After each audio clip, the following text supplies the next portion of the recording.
50,000 लोग मुतासिर हुए हैं। मजीद बताएंगे आसिफ अली मेमन। जी बिल्कुल, इस वक्त मैं वज़ीर आला सिंध सैयद मुराद अली शाह के हल्का इंतखाब 7 में मौजूद हूँ। 7 शरीफ में भी सैलाब और बारिश की तबाहकारियों का सिलसिला जारी है।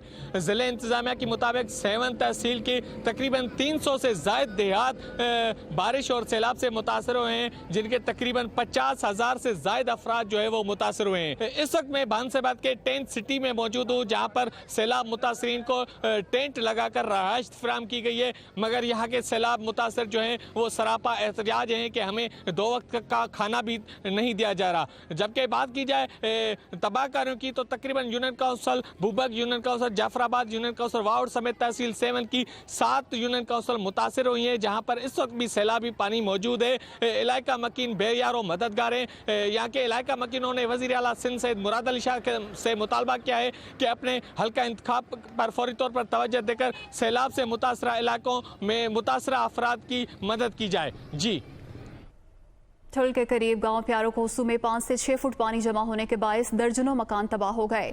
सैकड़ों अफराद सैलाब में फंसे हुए हैं। इंतजामिया उन्हें रेस्क्यू करने में मुकम्मल तौर पर नाकाम है और लोग अपनी मदद आप के तहत इमदादी सरगर्मियों में मसरूफ हैं। मजीद जानते हैं नुमाइंदा दुनिया न्यूज़ निसार अहमद से।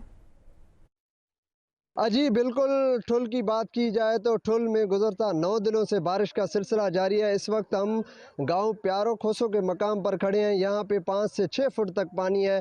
यहाँ पे जो दर्जनों के तादाद में गांव हैं वो ज़ेरे आब आ चुके हैं। गांव मुख्तलिफ गांव जो हैं वो सैलाब की पानी में बह चुके हैं। यहाँ के जो मकीन हैं वो अपने आप के मदद के तहत रेस्क्यू हो रहे हैं। ज़िले इंतज़ामिया या सिंध सरकार की तरफ से इनको रेस्क्यू नहीं किया जा रहा है।